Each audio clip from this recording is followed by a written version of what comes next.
My name is Pauline Iokere. I think I'm around 17 years old, but I'm not quite sure. I live in Nakwapuo in West Pokot in northern Kenya. I have 2 children, Robert, who is 3 years old, and Gladys, who joined us 8 months ago. My name is Jedidah Ngui. I work for Action Against Hunger Kenya Mission. I work under a nutrition program based in West Pokot. We live in my mother-in-law's compound. I've been here since I married my husband 4 years ago. He came to my village not far from here, shortly after without me knowing. Our families agreed that I'd be married to him. Today is the distribution date. They are giving plambinant for the malnourished children. As we go there, we are going to see the CAW doing screening and trying to identify the kids who are malnourished and giving them the supplies. My husband is not here now. He's been away for weeks. He drives cattle to the markets. My story is no different from most women where I'm from. In this community, in Pokot community, you find that mothers, they are breadwinners at home. Sometimes when the mother delivers, after 2 to 3 days, the mother goes to look for food. That's why they leave their children with the young ones and grandmothers. That's what makes them, so many of the children, to be malnourished. They don't have the time to breastfeed, even to cook for the children, because they are looking for food for the family. My days are quite simple. I wake up, feed my children and myself, take care of the family's animals, fetch for water.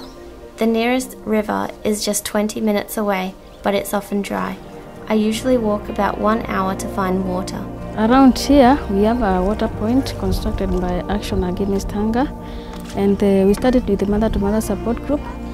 And when the water was available, the mother support group started kitchen garden. I continue my day looking for food for me and my children. I do small jobs to get some food. When my husband comes back, I have to take care of him as well. He does not help me with my family's needs.